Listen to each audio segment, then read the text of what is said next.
안녕하세요. 저는 결혼에 실패하고 서울에서 살고 있는 42세 여성입니다. 여러분들은 의아하게 생각하시겠지만 남편과 갈라서게 된 건 시아버지 때문입니다. 보통 기혼 여성들이 이혼을 하는 건 남편이나 시어머니 때문일 거라고 생각하는데요. 저도 이혼하게 되면 남편이 바람을 피거나 고부 갈등 때문에 하게 될 거라고 예상했습니다. 그런데 제가 모시게 된 시아버지는 상당히 독특한 사람이었습니다. 상식적으로는 도저히 납득할 수 없는 짓을 저질렀고 그 뒷감당이 고스란히 제 몫으로 돌아왔기 때문에 결혼 생활을 끝낼 수밖에 없게 되었죠. 그럼 지금부터 인간 말종 같은 시아버지가 제게 어떤 더러운 짓을 저질렀는지 모두 말씀드리도록 하겠습니다. 저는 남편을 만나기 전에 시어머니부터 알게 되었습니다. 시어머니의 소개로 남편을 만나게 되었던 거죠. 시어머니는 제가 일하던 의류 매장의 단골 손님이셨습니다. 의류 매장에서 일하기 전에는 냉동식품을 유통하는 회사에서 사무직으로 3년 정도 일했는데요. 그때 같이 일하던 남자 직원과 사귀게 되었죠.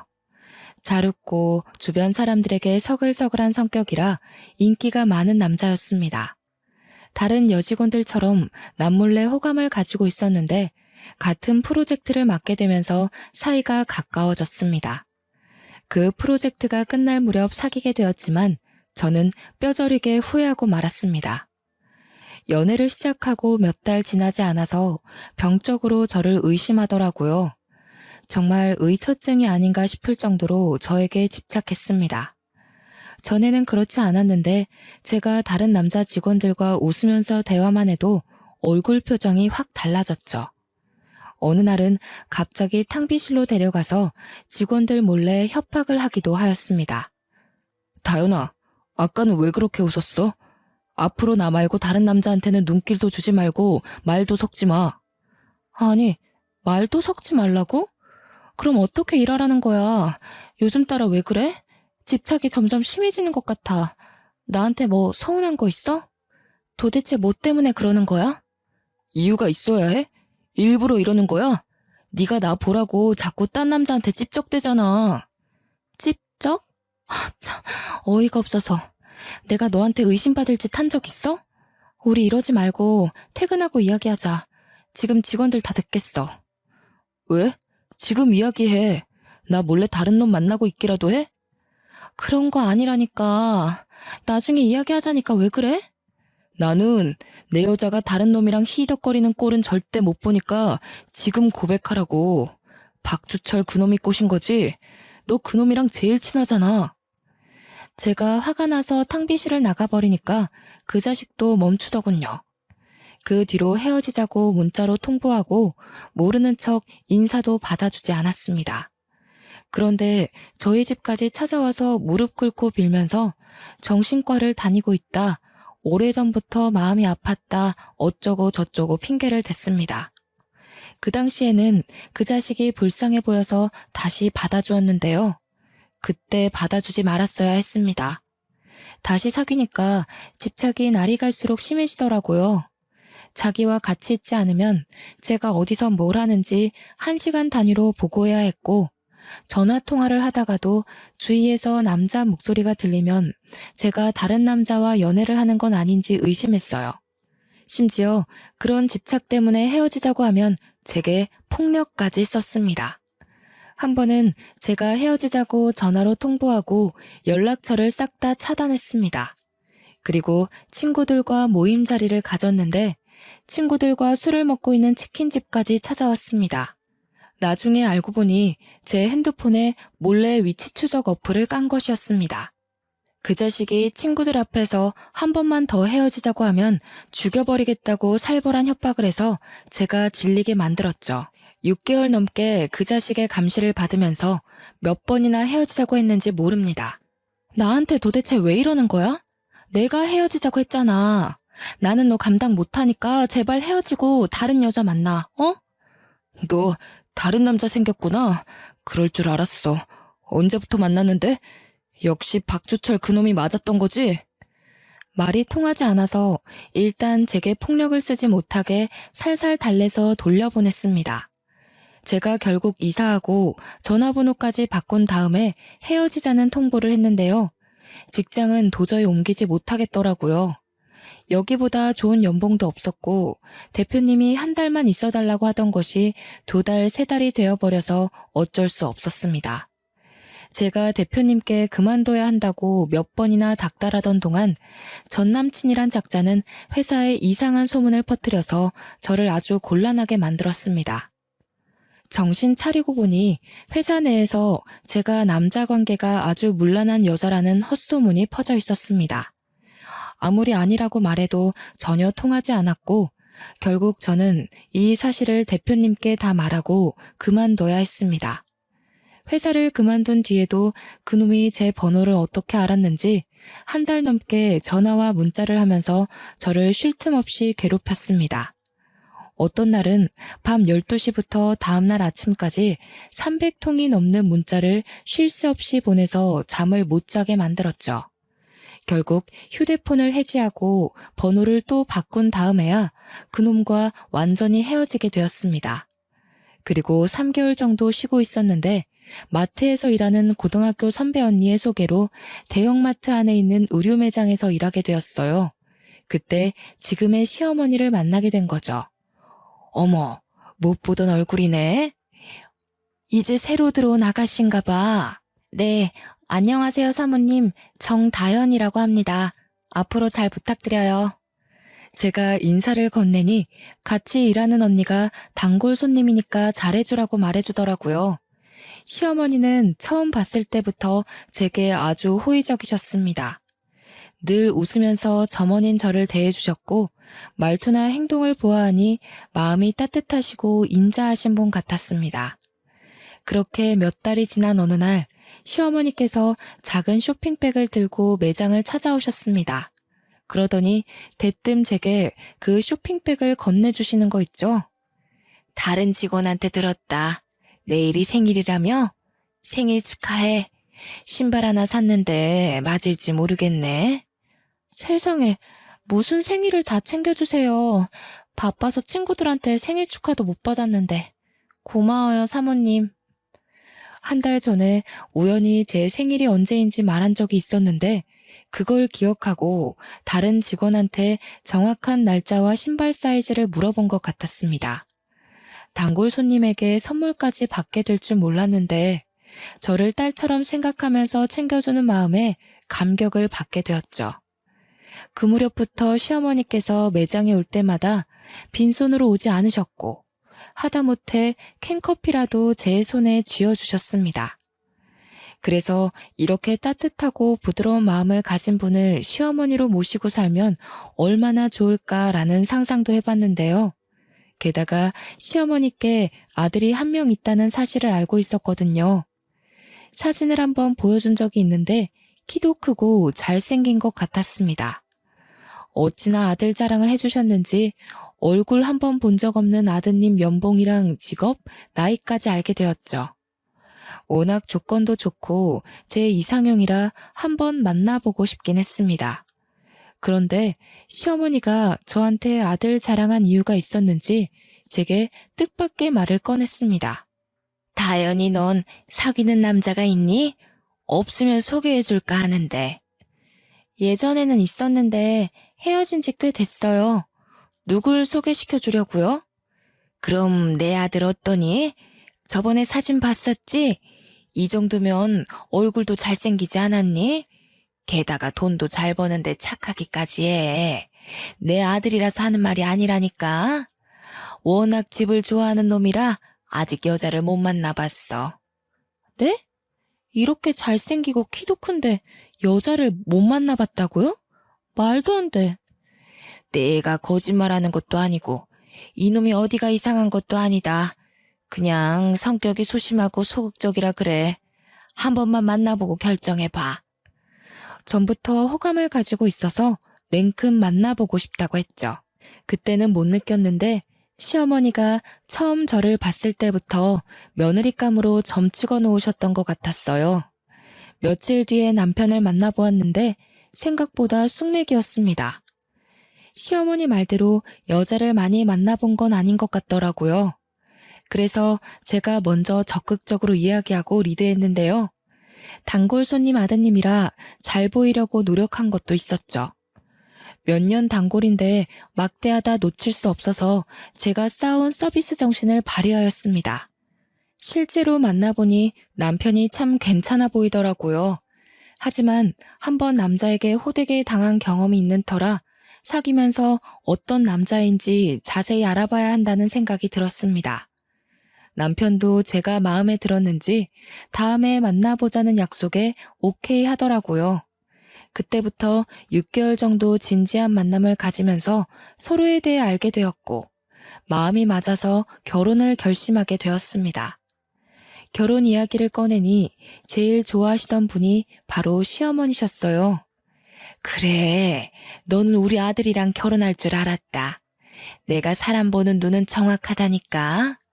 너를 처음 봤을 때부터 우리 준기하고 잘 어울릴 거라고 생각했거든. 그러면서 하루빨리 결혼하라고 재촉하셨습니다. 저만큼 야무지게 성격 좋은 며느리는 없을 거라고 하셔서 저도 기분 좋게 결혼식을 올렸죠. 결혼 후에도 시어머니는 다정다감하셔서 고부 갈등이라고는 모르고 살았습니다. 시어머니는 저를 딸처럼 생각하시면서 아껴주셨어요. 결혼을 한 다른 친구들과 만나면 전부 시댁에 대한 서운함이나 시어머니에 대한 원망을 쏟아냈지만 저는 전혀 그렇지 않았습니다. 제가 시댁살이 같은 건 없었다고 하니까 친구들이 부럽다는 말을 자주 꺼냈습니다. 다현이 넌 정말 좋겠다. 우리 시어머니는 나만 보면 답답해서 속이 뒤집어진다고 한다니까. 속이 뒤집어진다는 말이 뭐니? 다현이 시어머니처럼 친딸처럼 말해주면 오죽 좋아? 이런 식으로 친구들이 저를 아주 부러워했죠. 시어머니가 먼저 며느리인 저를 챙기니 저도 시어머니를 위해서 할 수 있는 건 뭐든지 다 하면서 시부모님을 모셨습니다. 그런데 시아버지는 시어머니와는 딴판이었습니다. 시아버지는 가진 돈은 많았지만 남봉꾼 기질이 있으셨는데요. 바람을 피면 뭐라 할 법도 한데 시어머니께서 옛날 분이라 그런지 전형적인 조선시대의 안방마님처럼 시아버지 말에 무조건 복종하셨습니다. 원래 시댁에서 농사를 지으셨는데 대대로 물려받은 땅이 많아서 부잣집이 되었다고 합니다. 하지만 시아버지께서 시골에서 농사나 지으면서 살 생각은 없다면서 재산을 전부 처분해서 서울로 올라왔다고 해요. 그 뒤로 사업을 시작했는데 사업가 기질이 있으셔서 크게 성공하신 것 같더라고요. 하지만 그러면 뭐 하나요? 여자를 밝혀도 너무 많이 밝히셔서 밖으로 새는 돈이 더 많았습니다. 제가 시집 왔을 때부터 시아버지는 여러 여자들을 몰래 만나고 다녔습니다. 시어머니도 그런 사실을 알고 있었지만 모르는 척 하셨어요. 제가 한 번은 시아버지께서 다른 여자랑 있는 걸 봤다고 이야기했는데요. 글쎄, 어머님이 한숨을 푹 쉬시면서 이렇게 말씀하시는 거 있죠? 그래, 옆동에 사는 여자랑 같이 있었지? 나도 알고 있다. 그런데 뭐 어쩌겠냐. 이 나이에 이혼하는 것도 웃기고 가장이 식구들 밥 굶기지 않으면 그걸로 족한 거야. 시아버지께서 바람을 피더라도 가정이 흔들릴 정도로 큰 문제를 일으키지 않아서 다행이었죠. 아버님이 선을 넘었더라면 진작에 이혼을 하셨을 겁니다. 그만큼 시아버지께서 시어머니의 인내심을 넘어서지 않는 선에서 바람을 피웠고 결정적으로 생활에 부족함이 없도록 돈을 줬기 때문에 시어머니는 참고 살아왔던 것 같습니다. 당연히 저희 남편도 시아버지의 바람길을 잘 알고 있었습니다. 주위 사람들도 이 이야기를 듣고 남편한테도 바람기가 있는 거 아니냐고 걱정했는데요. 다행히 제 남편은 시아버지와 닮지 않았습니다. 정말로 가정에 충실한 남자였죠. 제가 굳세게 믿은 것은 바로 남편이 하는 말에 있었습니다. 아버지, 또 옆동에 사는 여자랑 데이트하고 있더라. 같은 남자로서 정말 이해할 수 없어. 남자든 여자든 결혼을 하면 가정에 책임을 져야지. 어떻게 대놓고 바람을 필 수가 있지? 그런 면에서 아버지는 너무 무책임해. 그럼 당신이 뭐라 한마디라도 해보지. 말도 안 꺼내본 거야? 남편은 시아버지에게 옆동에 사는 여자와 정리하라고 몇 번이나 설득해봤지만 소용이 없었다고 하네요. 그리고 시어머니가 아버지의 여자 문제를 거론하지 않고 살기로 작정했으니 남편도 어머님의 뜻을 따르게 된 겁니다. 한마디로 시아버지를 포기하게 된 거죠. 하지만 시아버지도 나이를 먹으니 점차 변하기 시작했습니다. 남편이 대놓고 아파트 앞에서 옆동 여자와 다투는 모습을 보고 아버님께 화를 내고 말았는데요. 아버지, 동네 창피하게 대놓고 바람을 피세요. 여자 만나시려면 다른 동네로 가서 만나세요. 저희 체면 좀 생각해 달라고요. 이제 며느리도 생겼는데 며느리 앞에서 그러고 싶으세요? 시아버지도 함께 화를 내실 줄 알았는데 이상하게 남편 말에 수긍을 하시더군요. 그래, 알았다. 나도 이제는 나이가 있으니 알아서 처신할게. 걱정 말아라. 앞으로 이런 일 없을 거다. 제가 손녀딸을 낳아서 그럴까요? 시아버지는 옛날과 다르게 가정에 충실한 모습을 보이셨어요. 그런데 1년 뒤에 시어머니가 암 진단을 받는 청천벽력 같은 일이 벌어지고 말았습니다. 어머님이 위암 말기라는 소식을 듣고 저도 충격을 받고 쓰러질 뻔했죠. 안 그래도 어머님께서 계속 아프다고 하셨는데요. 몇 년 전부터 몸이 계속 이상 신호를 보냈지만 여자는 시댁에 폐를 끼치면 안 되고 아파도 그저 참고 사는 거라는 생각으로 버티셨다고 하더라고요. 시어머니가 수술을 위해 입원하게 되자 병수발은 당연히 제 몫이 되었습니다. 수술을 하기 전날 밤까지 시어머니를 모시면서 긴장을 풀어드렸죠.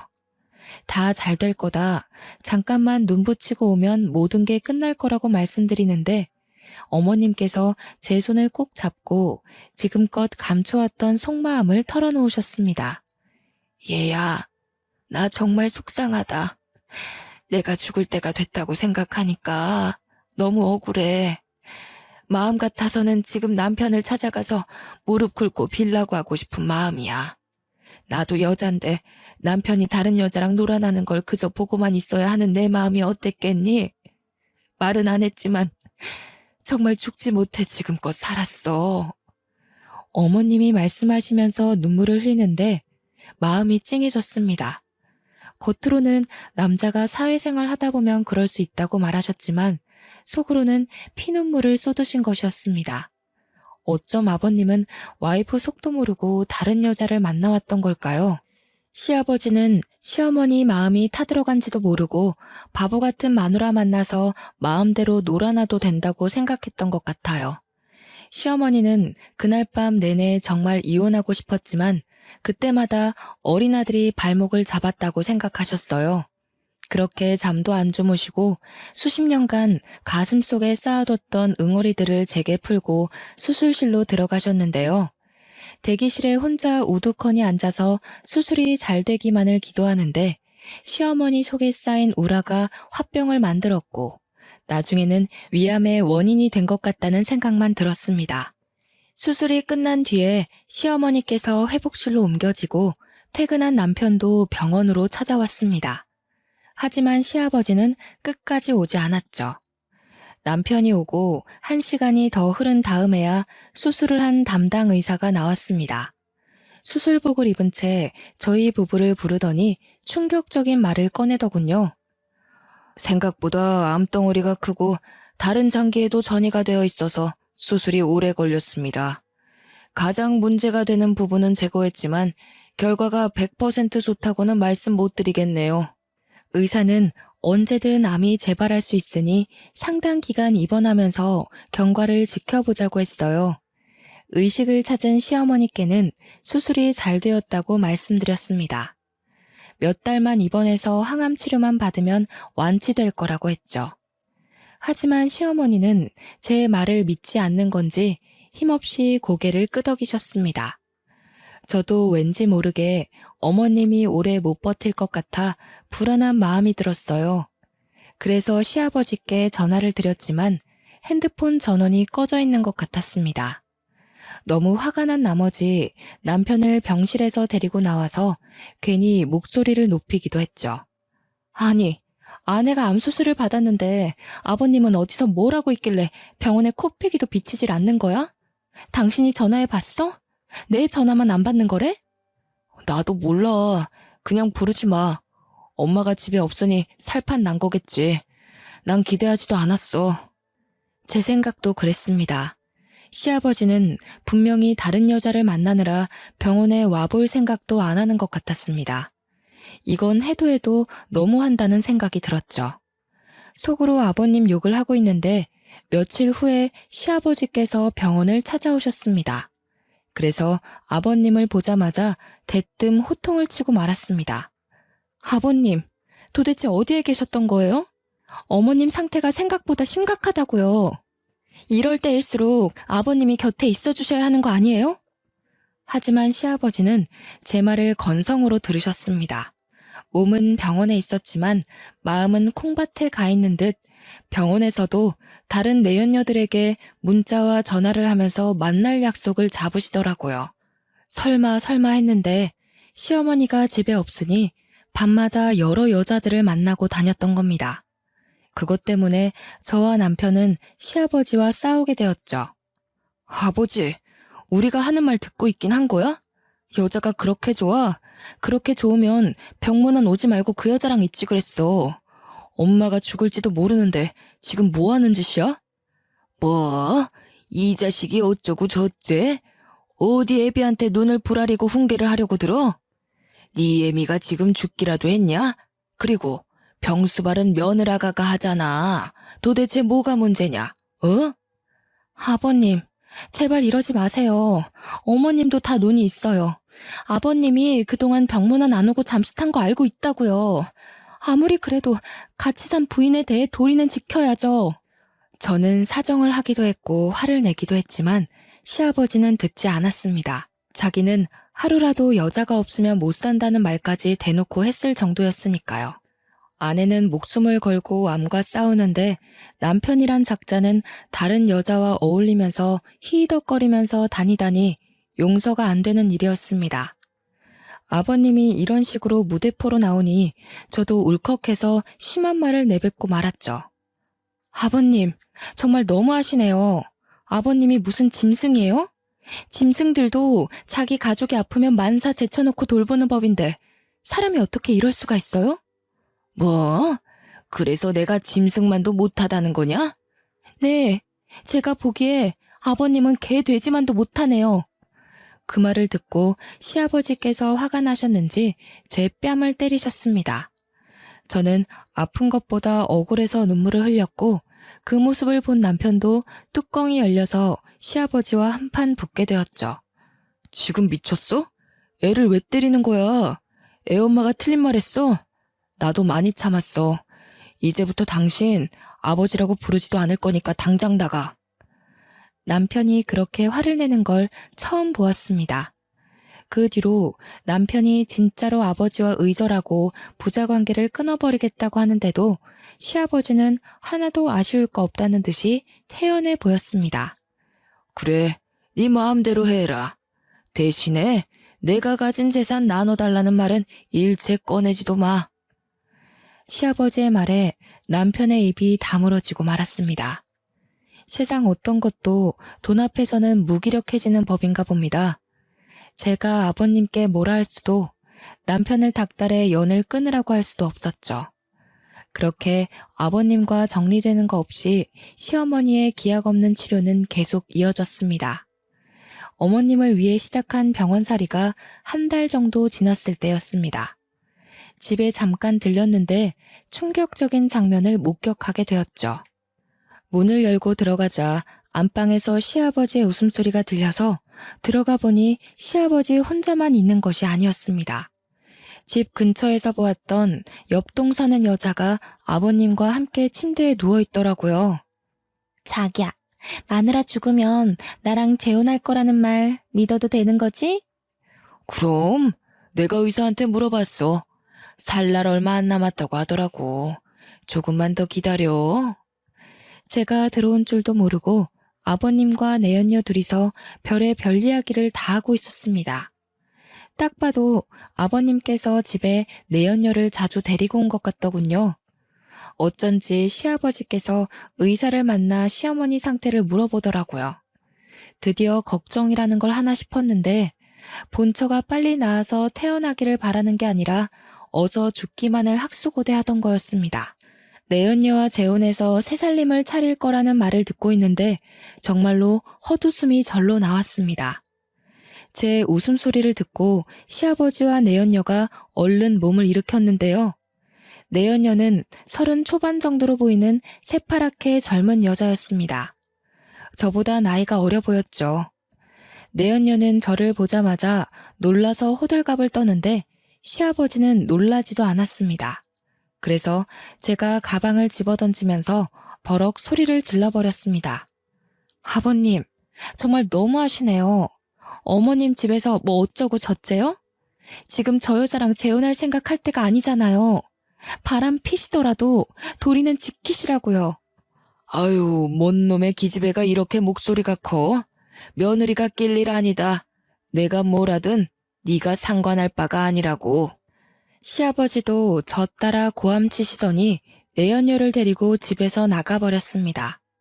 내연녀가 나갈 때 뒤돌아보면서 가소롭다는 듯이 비웃던 거 생각하면 정말 오장육부가 다 뒤집힐 것 같네요. 그리고 3개월 뒤에 시어머니께서 세상을 뜨시고 마셨습니다. 한번 전이가 시작된 암덩어리들이 손 쓸 수 없이 퍼지고 만 것이었습니다. 저는 장례식이 끝난 후에도 어머님이 생각나 몰래 눈물을 흘리는데 시아버지는 파렴치한 짓을 저지르셨습니다. 시어머니 장례식을 치른 지 얼마나 됐다고 저보다 어린 내연녀를 집으로 데리고 와서 당장 재혼을 하겠다고 선언한 겁니다.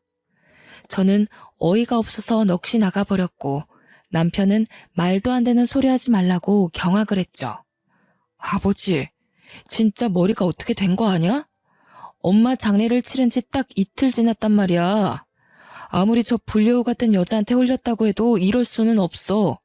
재혼 절대 안 돼. 난 죽어도 반대할 거니까 저 여자 당장 내보내. 내가 너한테 허락받자고 하는 말 아니다. 니들은 앞으로 새엄마한테 예의 바르게 굴어야 한다는 소리야. 너희들보다 어리다고 무시하고 함부로 대했다가는 가만두지 않을 테니까 알아서 해. 저는 정말 설마 했습니다.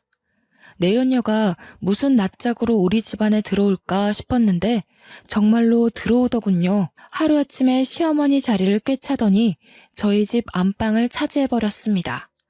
32살에 제 막내 동생 뻘밖에 안 되는 나이였는데 도대체 그런 짓은 어디서 배웠는지 상전처럼 굴면서 시집살이를 시켰습니다. 반말은 기본이었고 음식 투정에 자기는 숟가락 하나 까딱하지 않으면서 집안 살림이 엉망이라고 트집을 잡았는데요. 야, 국이 왜 이렇게 짜? 살림하는 여자가 간도 제대로 못 맞추면 어쩌자는 거야? 당장 다시 끓여와. 처음에는 제 길을 꺾고 시어머니 대접을 받으려고 사사건건 트집을 잡는 것 같았습니다. 하지만 저도 그냥 당하고 있을 수는 없는 노릇이었죠. 몸종 취급하지 마. 내가 만든 음식이 입에 안 맞으면 네가 직접 해먹어. 아니면 주면 주는 대로 군말 없이 받아 먹어야지. 뭐?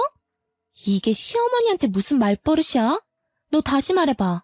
지금 뭐라 했어? 눈을 부릅뜨고 노려보면서 앙칼진 목소리로 소리치는데 정말 가소롭더군요. 자기 말에 고분고분 따르지 않으면 시아버지한테 전부 일러바치겠다고 협박까지 했어요. 내연녀가 집에 들어와서 막 나가는데 얌전히 있을 수 없죠. 여기서 꼬리를 내리고 저 여자한테 밀려서 꼼짝없이 시집살이를 해야 한다는 생각에 이를 꽉 물었습니다. 아버님한테 일러 바치든 말든 마음대로 해. 하지만 나한테서 시어머니 대접 받을 생각은 아예 포기하는 게 좋을 거야. 내연녀가 시아버지한테 눈물까지 흘리면서 사람 취급도 못 받고 무시당한다고 하소연하는 것 같더라고요. 시아버지가 저를 부르길래 저도 남편을 불렀습니다. 당연히 남편은 제 편을 들어줄 거라고 예상했는데 남편의 태도가 이상했어요. 여보, 이제 그만해. 어머니도 돌아가셨는데 계속 이럴 필요는 없잖아. 아버지도 새 출발해야지. 이왕 이렇게 된 거 우리가 그냥 참고 받아주자. 내연녀를 불려우 같은 년이라고 욕할 때는 언제고 갑자기 변한 남편이 내연녀를 새엄마로 받아주겠다는 것이었습니다. 이제 시댁에서는 저 혼자 시아버지의 내연녀와 맞서게 된 거예요. 혼자서 내연녀를 배척하고 아버님과 말싸움을 하고 있으니 외톨이가 된 기분이 들었습니다.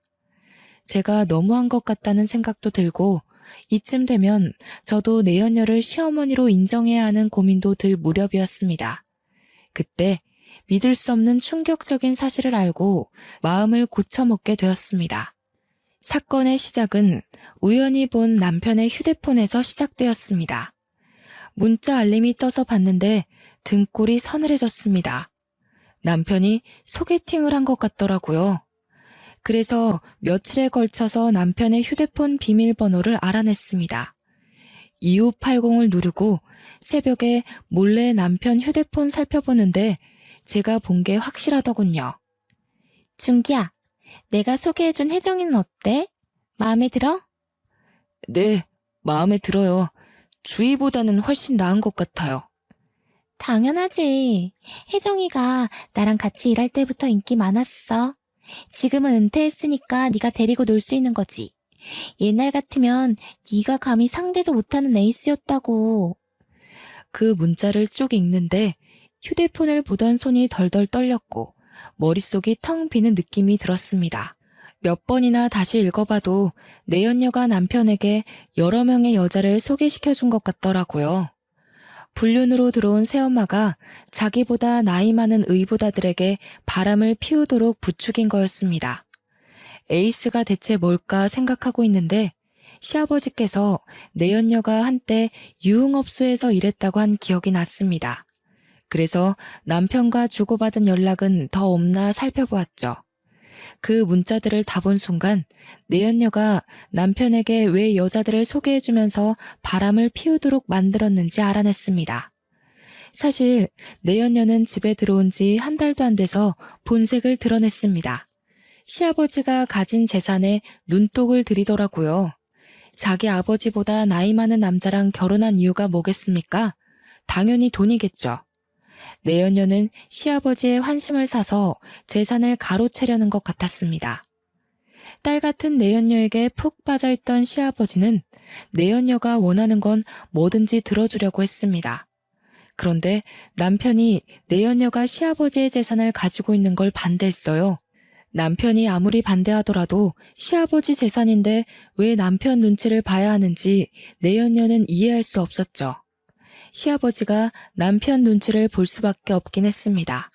그건 바로 돌아가신 시어머니 때문이었는데요. 시아버지는 제가 결혼하기 3년 전부터 내연녀와 동거를 하다가 들킨 적이 있었다고 합니다. 저는 그 이야기를 남편에게 들었죠. 그 당시만 해도 시어머니께서 지금 당장 이혼하겠다고 난리를 피우셨대요. 그러자 시아버지께서 자기 재산의 절반을 줄 테니 한 번만 눈 감아달라고 애원했다고 합니다. 시어머니는 각서와 공증을 받은 다음에 이혼 소송을 포기했다고 하고요. 그리고 그때 받은 재산을 돌아가시기 전에 남편에게 모두 주었다고 하는데요. 그러니 시아버지의 재산 중 절반은 남편 거나 다름없었습니다.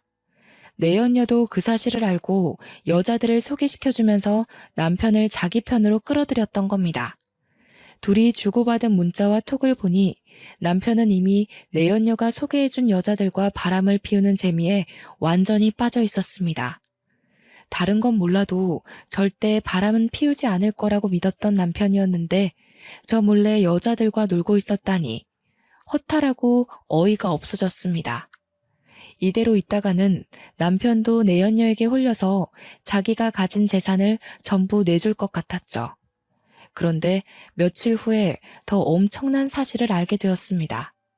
밤에 잠을 자다가 화장실에 가려고 나왔는데 안방에서 시아버지와 내연녀가 뭐라 이야기하는 소리가 들려왔습니다. 어때? 내 말대로 하니까 확실히 효과 있지? 그래. 내가 소개시켜준 여자한테 푹 빠져서 다행이지. 준기가 자기 재산은 당신한테 다시 돌려주기로 했어. 여보 정말 고마워. 내가 뭐라고 그랬어? 중이 고기 맛을 보면 절간에 빈대도 안 남는다고 하잖아. 아예 안 한다면 모를까. 한 번 시작하면 절대 그만두지 못하는 게 불륜이야. 그 말을 들은 순간 저는 그대로 굳어버리고 말았어요. 시아버지는 뭐가 그리 신이 났는지 웃으면서 더 충격적인 말을 하더군요. 이제 곧 중기한테 며느리하고도 갈라서라고 말할 거야. 나는 처음부터 꼬장꼬장한 게 영 마음에 안 들었거든. 그년만 보면 재수없게 죽은 전처가 자꾸 떠오른단 말이야. 듣던 중 반가운 소리네. 나도 그년 때문에 아주 미치겠어. 한마디도 안 지고 눈을 부릅뜨고 달려든다니까. 나도 그 꼴 보기 싫어서 이혼시키려는 거야. 당신하고 준기는 며느리가 절대 눈치 못 채도록 해야 돼. 알겠지? 당연하지. 우리가 이혼시키려는 거 알면 아주 생 난리를 칠걸? 그 꼴 보기 싫어서 조용히 있어야지. 그래. 내 말만 들으면 문제될 거 하나도 없다니까. 이번에도 내가 하라는 대로 해. 이제 보니 모든 음모의 주범은 시아버지였습니다. 자기가 바람을 피우는 것도 모자라서 아들까지 꼬드겨서 바람을 피우도록 만들고 마음에 안 드는 저를 쫓아내려고 하는 겁니다. 이렇게 된 이상 저도 결판을 지어야만 했죠. 이 인간들을 도저히 용서할 수 없어서 은밀하게 그리고 치밀하게 증거를 모았습니다. 저를 가지고 논 남편과 뻔뻔스러운 내연녀가 호된 뒷감당을 하도록 만들어주기로 작심하고 계획을 세웠죠. 우선 여러 군데 수소문해서 내연녀가 일했다는 유흥업소를 찾아갔습니다. 그곳에서 마담을 찾았더니 내연녀를 바로 알아보았습니다. 아, 세경이 말하는 거구나. 걔는 제가 잘 알죠.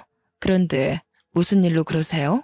마담은 저를 경계를 하면서 제가 원하는 정보를 주려고 하지 않았습니다. 그럴 때는 돈이 특효약이었죠. 가방에서 지폐 다발을 꺼내서 탁자에 올려놓자 마담의 눈빛이 달라졌습니다. 내연녀에 대해 말하는 걸 모두 다 녹음해 두었습니다. 제가 짐작하던 대로였죠. 내연녀에게는 기둥서방이라고 불리는 동거남이 있었습니다. 돈 때문에 결혼한 건 아니라고 생각했는데 역시 동거남과 짜고 시아버지와 남편의 뒤통수를 치려고 음모를 꾸미고 있었던 겁니다. 두 부자를 속이고 재산을 받아내면 쥐도 새도 모르게 도망을 치려고 했던 거죠. 저는 며칠 동안 발품을 팔아서 내연녀의 동거남이 사는 집을 알아냈습니다. 그리고 내연녀가 외출할 때 몰래 따라가서 동거남을 만나는 장면을 사진으로 찍었죠. 그렇게 며칠이 지나 다른 증거를 찾으려고 눈에 불을 켜고 있을 때였습니다. 시아버지의 지시를 받은 남편이 이혼을 하자고 하더군요. 예상은 하고 있었지만 남편에게 직접 들으니 피가 끓는 기분이었습니다.